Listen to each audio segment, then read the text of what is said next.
Assalamualaikum warahmatullahi wabarakatuh. Selamat siang untuk rekan-rekan media, baik media online maupun media elektronik TV ya. Seperti itu. Di siang hari ini kami atas nama Gerakan Nasional 98, yang dimana bahwa kami semua pernah bersama-sama secara konsisten dan sampai detik ini ya menjadi satu kesatuan dari Gerakan 98. Jadi dalam konferensi pers kita hari ini kita masih berada di dalam solidaritas kita terhadap Bung Ubed, saudara kita.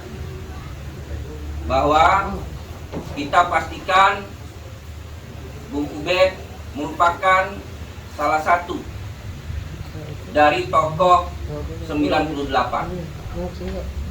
yang mengambil jalan sebagai akademisi.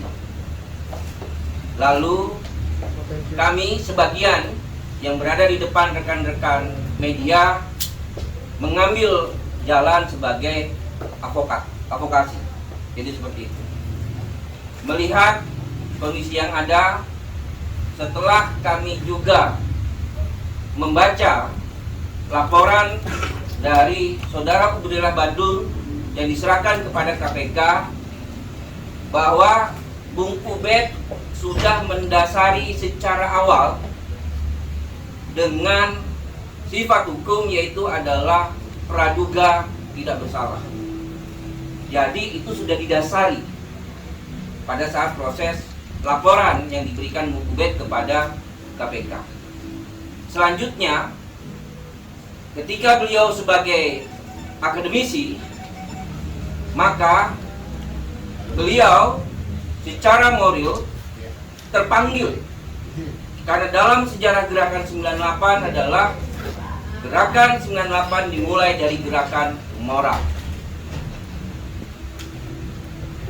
Posisinya sebagai akademisi melihat sesuatu kejanggalan yang sebenarnya satu sisi kejanggalannya ini juga sebenarnya dipublikasi oleh kawan-kawan media. Karena tidak kurang lebih hampir 11 catatan kaki di dalam laporannya Bung Ubed itu adalah mendasari dari pemberitaan media.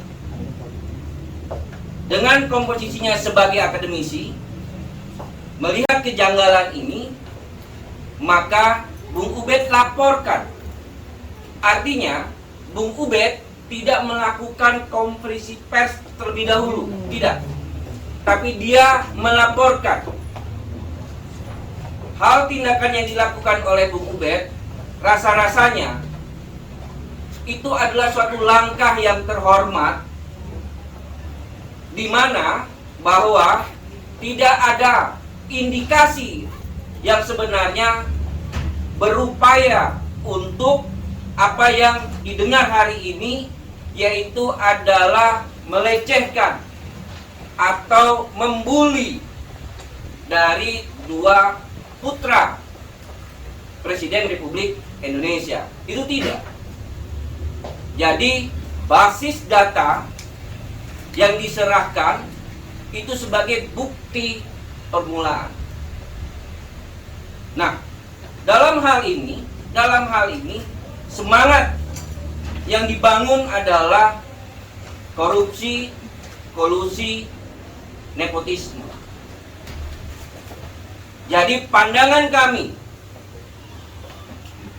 bila ada teman-teman yang merasa sebagai 98 dan berseberangan dengan korupsi, kolusi, dan nepotisme, maka bisa saya sampaikan bahwa dia telah mengkhianati dirinya sendiri sebagai 98. Kenapa begitu? Karena KKN merupakan semangat dari sebuah perubahan reformasi yang tertuang di dalam TAP MPR nomor 11 tahun 1998.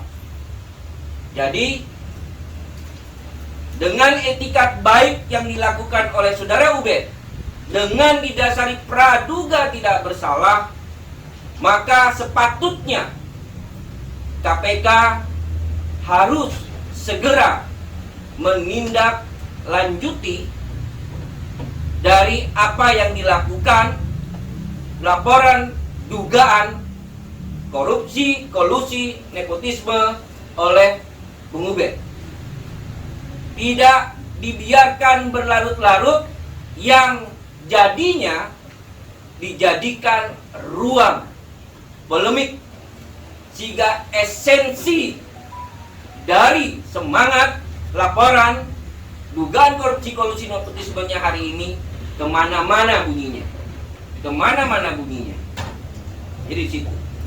Jadi satu hal penghantar dalam konferensi pers kami memastikan bahwa KPK segera untuk menyelesaikan, untuk melakukan penyidikan terhadap apa yang sudah dilaporkan oleh saudara Ubedillah Badrun. Selanjutnya saya serahkan ke teman yang lainnya. Baik, terima kasih. Assalamualaikum warahmatullahi wabarakatuh. Waalaikumsalam. Terima kasih teman-teman pers dan teman-teman yang lainnya yang sudah hadir di kesempatan hari ini. KKN adalah musuh kita saat ini, yang memang menjadi kegelisahan sekitar 24 tahun yang lalu, dan saat ini sudah kembali kita gaungkan ke publik bahwa memang KKN itu salah satu penyakit, salah satu tabiat yang harus benar-benar kita musuhi. Jadi kami membekali diri bersama kawan-kawan lainnya bahwa mulai hari ini kembali kita gaungkan KKN adalah musuh kita. Kita hari ini bersama beberapa teman-teman lawyer, teman-teman advokat yang 24 tahun yang lalu bersama-sama Ubed mempunyai gerakan yang sama. Tetap kita pada konsen kita pemberantasan korupsi dan nepotisme. Dan Ubed melakukan sesuatu yang sangat baik. Kegelisahan beliau dengan kajian-kajiannya, dengan penelitiannya, dan tentunya dengan temuan-temuan yang selama ini dia pikirkan, kemudian dia bawa ke KPK, kemudian dia laporkan dengan dugaan beberapa hal yang menurut Ubed itu adalah dikategorikan kepada kolusi, korupsi, dan nepotisme. Dan apabila kemudian hal tersebut direspon lain, karena memang tadi disebut bahwa sangat lama, sangat lamban, dan cenderung ini dibiarkan oleh KPK. Nah, kami memang menginginkan bahwa ini segera ditindaklanjuti dan tidak menjadi bola liar ke kiri dan ke kanan, dan disambut oleh orang-orang yang memang ingin membunuh gerakan yang tentunya kita menginginkan Indonesia ini terbebas dari KKN. TAP MPR nomor 11 tahun 1998 sudah jelas dikatakan bahwa Indonesia harus terbebas dari kolusi, korupsi, dan nepotisme. Dan tentunya MPR juga harus bertanggung jawab dengan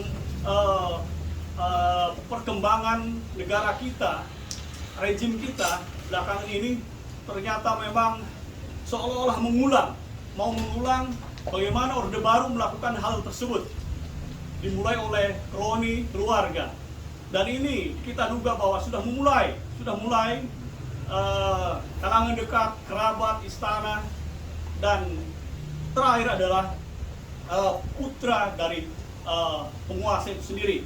Nah, untuk itu apabila ini dibiarkan terus menguap, apabila ini dibiarkan terus saja membuat polemik, kami ada hampir 100 pengacara atau lebih di kawan-kawan 98 sudah menyiapkan diri untuk terus berada di belakang Ubed apapun yang terjadi ke depan, kami bersama-sama UBED.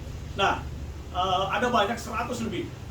Sehingga sekali lagi saya mengamini kawan saya bahwa kita mendesak pada KPK untuk segera mengambil tindakan yang cepat dan tepat untuk melakukan respon terhadap apa yang dibawa oleh UBED dengan tentunya dasar-dasar dan temuan-temuan awalnya. Gitu.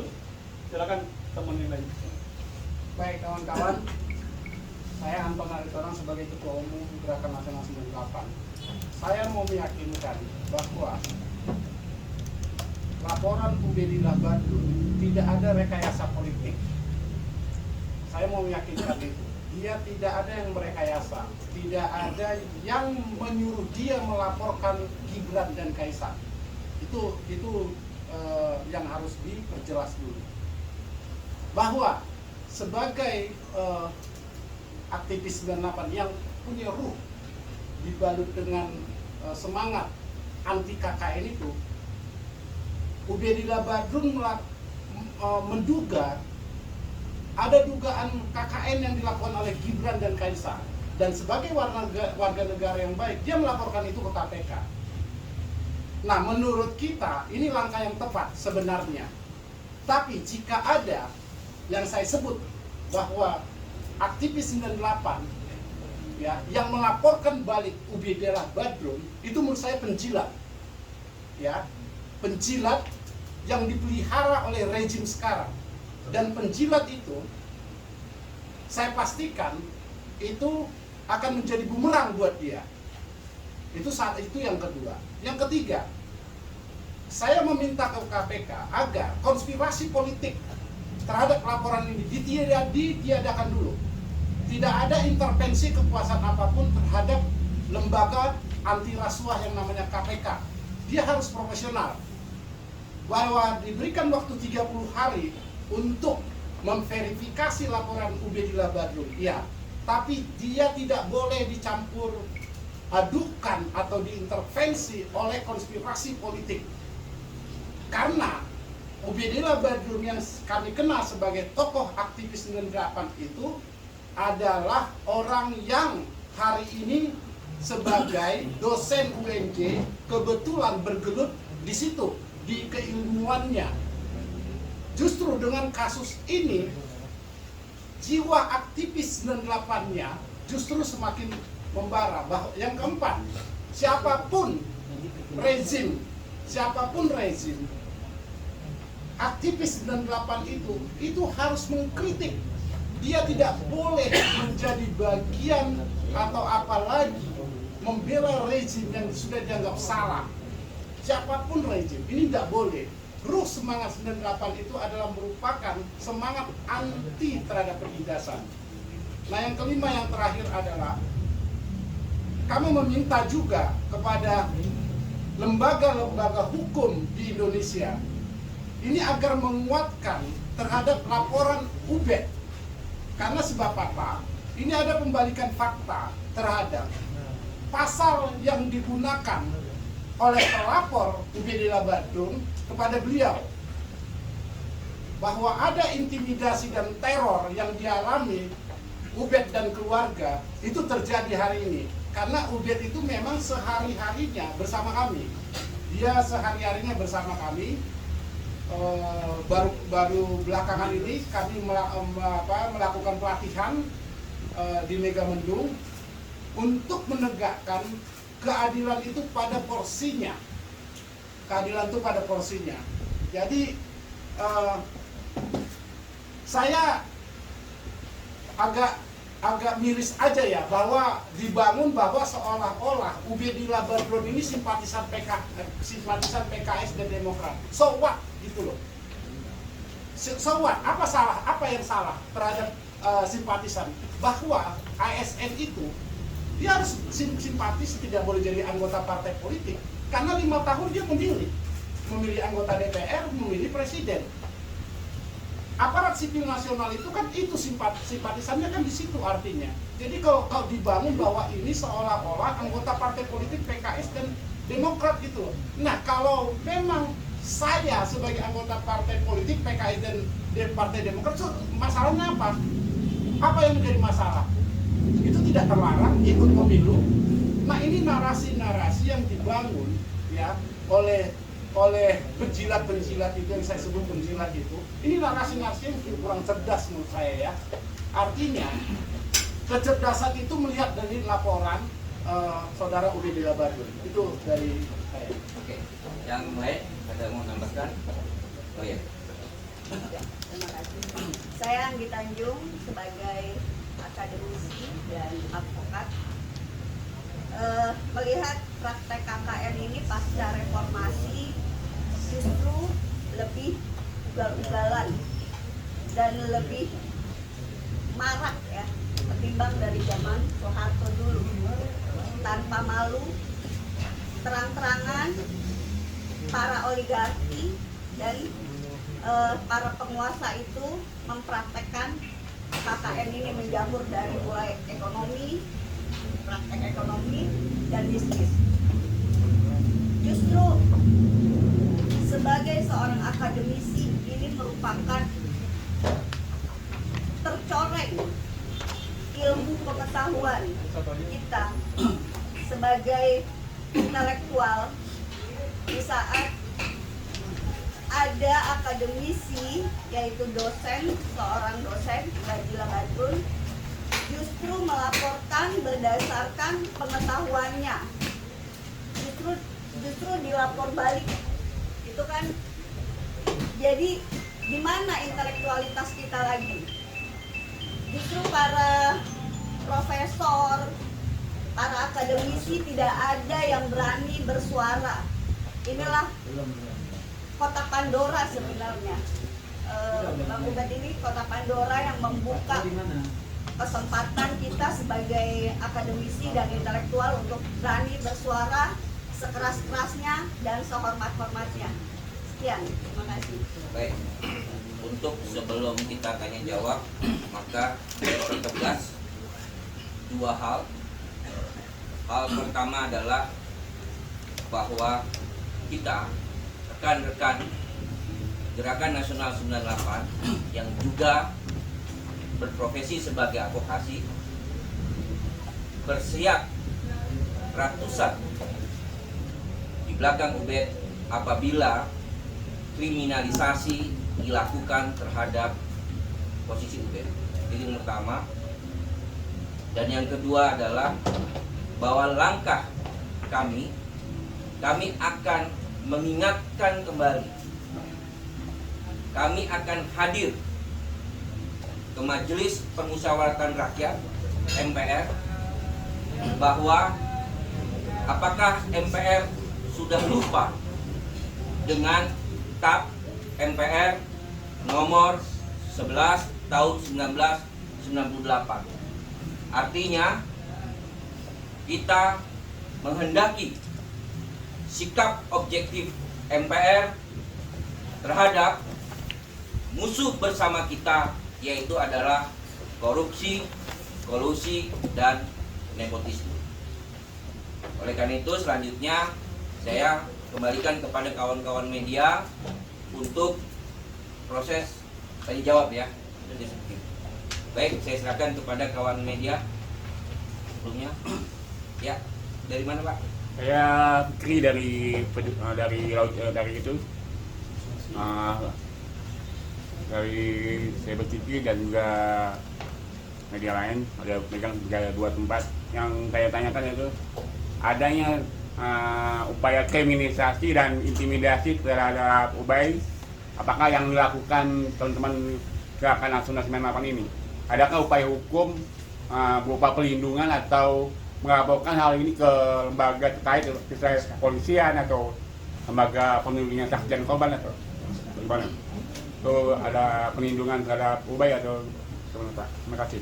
Ya, tidak ada laporan. Kami tidak suka dengan laporan-laporan ya ke polisi. Kami hanya mengirimkan teman-teman kami untuk menjaga kawan kita Ubedillah Badrun dari rumahnya beraktivitas setiap hari. Itu yang kami lakukan.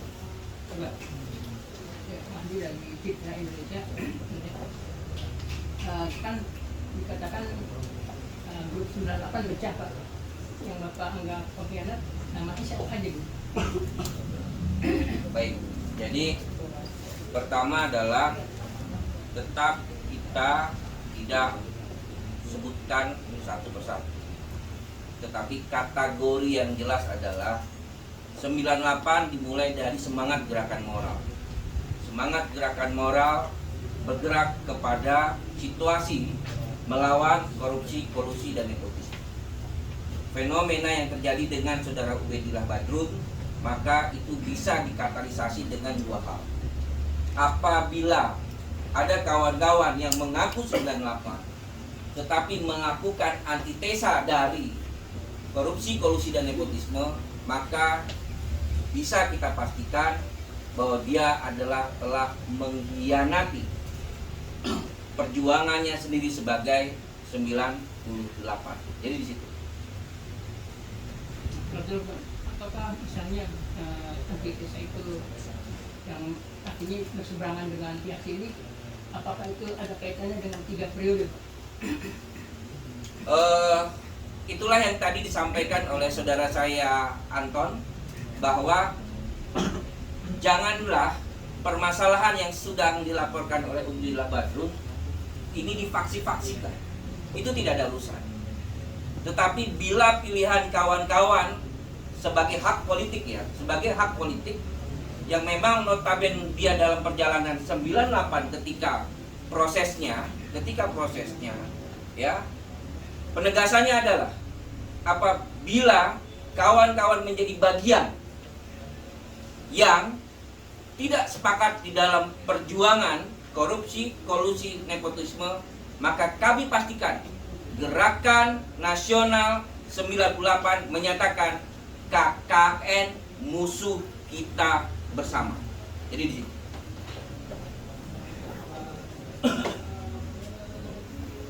Ya. Pak, saya Pak dari TV One Pak. Mau nanya, kan tadi Bapak menyebutkan ada dugaan KKN ya di anak presiden, dan itu bisa lebih detail nggak sih Pak, sebenarnya pelaporannya itu KKN-nya apa, dan bentuk intimidasi atau teror yang diterima sama keluarga Pak Kang Ubed itu seperti apa? Jadi siapa? Jadi gini, dari awal adalah bahwa kita melihat penjelasan yang dilakukan oleh saudara Ubedillah Badrun, laporannya bersama dengan alat buktinya sudah diserahkan kepada KPK. Itu pertama, sebagai bukti permulaan. Di antara dari beberapa bukti permulaan, berangkat dari pengembangan rasa sesuatu terhadap publikasi media. Publikasi media, satu di antaranya adalah berbicara mengenai tentang proses pembelian saham, proses kebakaran, ya, dan dalam skema tahun yang berdekatan, bulan berdekatan dan sama. Jadi kita mengatakan itu sebagai bukti permulaan. Selanjutnya, seberapa jelas bukti yang ada, maka ini menjadi wewenang dan tanggung jawab dari KPK, yang juga sebenarnya kita rasanya sepakat bahwa salah satu fungsi peran dari kawan-kawan jurnalistik itu adalah investigasi. Karena kawan-kawan jurnalistik memiliki hak dilindungi di dalam proses investigasi, yang artinya proses ini ya dapat bergerak dengan cepat apabila juga kawan-kawan jurnalistik berperan kembali prosesnya sebagai investigasi. Satu contoh soal saja dari beberapa lembaran laporan yang diberikan oleh saudara Ubedillah Badrun di salah satu media yang digunakan sebagai dasar analisanya, yaitu ada satu kalimat yang menarik. Pada tahun 2018, Menteri Lingkungan Hidup itu menerima tidak kurang lebih 300 miliar pembayaran atas kerugian-kerugian yang dialami oleh LHK. Diperkirakan bahwa 300 itu adalah akibat dari pembayaran kerugian kebakaran hutan. Ternyata tidak. Itu pertama. Artinya tidak kurang lebih sebenarnya ada 11 perusahaan di mana negara dalam hal ini adalah Kementerian Lingkungan Hidup memiliki kemenangan uang itu hampir tidak kurang lebih 18 triliun. Satu di antaranya yaitu adalah anak usaha dari PTSM yang sudah putus 78M. Tetapi di dalam pemberitaan media juga bulan Februari tahun 2019 bahwa 78M itu belum dibayarkan. Walaupun hari ini sudah tahun 2020. Artinya maksud saya bukan saya mengatakan bahwa anak dari PTSM itu belum bayar atau sudah membayar. Tapi saya ingin meminta sebenarnya kepada kawan-kawan jurnalis, kawan-kawan media di dalam investigasinya ini bisa menjadi salah satu bentuk upaya dari niat kejanggalan yang terjadi terhadap beberapa pengembangan media yang ada sebelumnya ya, yang dijadikan salah satu bahan dalam proses dugaan yang dilaporkan oleh saudara Ubedillah Badrun. Ya, saya tambahkan. Kalau teman-teman menyimak ya, apa yang dibawa sebagai di permulaan oleh saudara kita Ubedillah Badrun ke KPK, ada banyak rentetan yang memang menjadi kegelisahan Ubedillah sehingga dia datang ke KPK. Apa yang diceritakan oleh kawan kita tadi bahwa ini ada kaitannya, ada kaitan dengan 78 miliar yang belum dibayarkan. Dan disitulah ya betulnya yang menjadi dugaan terbesar dari kawan Ubedillah dan kami sebagai anak presiden. Di dalam tiba-tiba dia dapat kucuran sekian miliar. Nah itulah sehingga apakah misalkan ada perusahaan anak siapapun itu selain anak presiden tiba-tiba dapat kucuran dengan mudah. Nah itu memang bahaya dari KKN itu adalah memang kemudahan-kemudahan yang diberikan begitu mudah oleh perusahaan-perusahaan yang tersebut ada permasalahan di KLHK. Nah itu kira-kira. Nah saya dan teman-teman berpesan kepada Firly sebagai ketua KPK tidak boleh main-main dan jangan main-main dengan urusan yang dibawa oleh kawan kita Ubedillah Badrun. Karena semakin panjang semakin lama ini imbasnya akan kemana-mana. Sehingga sekali lagi kita tegaskan bahwa Firly tidak boleh main-main dengan urusan ini. Itu kira-kira. Soal detail teror dan intimidasinya itu seperti apa, dan pada waktu itu Pak Ubedillah tanggapan secara pribadinya seperti apa, atau menceritakan kepada kawan-kawan atau seperti apa? Yang pertama terkonfirmasi ke kami malam setelah laporan besoknya rumah kawan Ubedillah Badrun di 24 jam di Sandrone. Di rumahnya itu ada lapangan basket depannya. Nah di situ oleh RT sebenarnya tidak dikenal itu orang, tapi 24 jam itu ada di situ. Ya itu pakai sepeda motor ya, berboncengan 2 motor. Nah kemudian besokannya lagi itu Ubedillah mau ke kampus ke UMB, dia mau mengajar, dia diikutin masuk tol oleh motor ini juga. Nah sampai di tol itu diikutin oleh mobil sampai ke tol Romangun turun. Sampai di tol Romangun. Nah, yang ketiga tentang teror Ban Kempes. Jadi ketika parkir di kampus ada satu masa gitu hari ke-6 gitu ya, bannya kempes, semacam ditusuk gitu ya bannya. Nah, masih ini yang terjadi, teror seperti ini. Tapi tanggapan kawan kita Ubed, dia tidak mempusingkan itu. Sebab apa? Karena substansi laporan itu yang harus diterusin sebenarnya. Jadi sebenarnya konsekuensi yang paling berat yang ditanggung oleh kawan kita Ubedillah Badrun ini adalah bukan teror itu, tapi dikutip dua kan di Rocky Gerung kan. Karena orang yang kritis terhadap Jokowi juga seperti Rocky Gerung, dia dipecat sebagai dosen UI. Nah, yang paling berat adalah intimidasinya.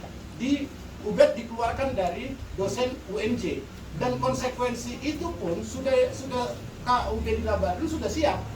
Artinya demi menegakkan KKN sesuai dengan cita-cita perjuangan aktivis 98 dulu yang dilakukan oleh dia juga, dia konsekuensinya bersedia dikeluarkan dari ASN dosen UNJ. Nah, artinya satu sisi bahwa untuk kehidupan anak istrinya dia sudah lupakan dengan siap dikeluarkan dari dosen UNJ yang notabene keluar dari ASN, kan begitu ya. Dan konsekuensi itu dia sudah siap gitu. Nah, intimidasi yang paling berat di situ. Assalamualaikum warahmatullahi wabarakatuh. Kalau memang data dari si Ubed ini otentik, ya terus maju pantang mundur.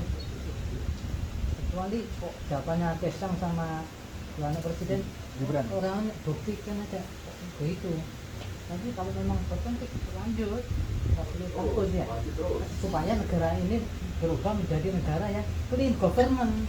Nah, kapan kalau gini terus kalau diusut tuntas, kalau yang salah dibelain, nah, mestinya harus bahwa yang hak kita gemborkan, kita gaungkan. Kecuali kalau laporan Ubed itu tidak masuk akal, yakni dibuat-buat, nah itu boleh. Tapi kalau memang otentik, bukti dengan nyata, lanjut supaya negeri ini menjadi negeri yang clean government, ya pemerintahnya bersih. Kapan kalau gini terus, ya akhirnya maling-maling terus kan sayang ya. Karena kita harus negara yang sesuai dengan UUD 45 dan Pancasila, jangan dirubah ini, supaya negeri ini menjadi negeri yang badatun, tolibatun, walaupun Oke, baik. Yang lainnya? Nah ya, paling terakhir penegasan saja juga dari beberapa tuntutan tadi. Ya, saya coba sedikit kutip laporan saudara Ubed, ya, tapi di bagian penutup yang ini seharusnya dapat dipandang secara objektif. Di dalam poin penutupnya laporan Ubedillah Badrun ke KPK, dia menulis itu adalah untuk menghindari prasangka yang kurang baik dan politisasi kasus ini, mohon kiranya Komisi Pemberantasan Korupsi segera menangani secara cepat, tepat, dan transparan perkara ini demi tegaknya kepastian hukum yang adil dan menjunjung tinggi tetap asas praduga tak bersalah yang dijamin dan dilindungi oleh Undang-Undang Dasar 1945. Jadi ketika poin penutup ini menjadi suatu bentuk laporan bahwa Ubed sudah mengalaskan dirinya di dalam proses praduga tidak bersalah, jadi menjawab segala macam bentuk polemik yang berkembang hari ini, bahwa indikasi-indikasi keinginan dari saudara Ubedillah Badrun untuk merusak nama baik atau untuk mencemari, itu tidak. Jadi di situ. Tapi mari kawan-kawan media sama-sama kita perhatikan secara kronologis yang terjadi adalah penyerangan subjektif kepada Ubedillah Badrun lah yang pertama terjadi, bukan penyerangan dari Ubedillah Badrun sendiri memburuk-burukan terhadap yang dilaporkan dalam bentuk dugaan korupsi, kolusi, dan nepotisme. Jadi sekian kiranya, apabila sudah tidak lagi ada tanya jawab. Oh ya. Gimana kalau misalnya untuk selamatkan keluarga Ubed tidak berlapan itu menitipkan dulu di tempat yang tidak diketahui agar misalnya dalam tanda kutip nyawa selamat gitu. Oh ya. Berarti itu nggak perlu dijawab kan? Kalau dijawab berarti ketahuan semua dong. Jadi saya jelaskan bahwa ada yang mau kita pertimbangkan sekarang tentang LPSK, gitu ya, LPSK. Tapi kita lagi bicarakan dengan kawan kita Ubed. Nanti besok kami bertemu dengan dia, apa yang harus kami lakukan. Kami bersama sebenarnya Ubedillah Badrun juga kawan kita di Gerakan Nasional 98 gitu. Jadi lagi dipertimbangkan untuk ke LPSK. Karena LPSK juga sudah menawarkan. Baik, kalau memang sudah, saya tutup dan pesan saya terakhir kepada kawan-kawan jurnalistik, ya, tolong fungsi investigasinya kembali dijalankan. Karena memang itulah salah satu agenda yang dihantarkan oleh reformasi. Terima kasih, sekian, dan salam untuk kita semua.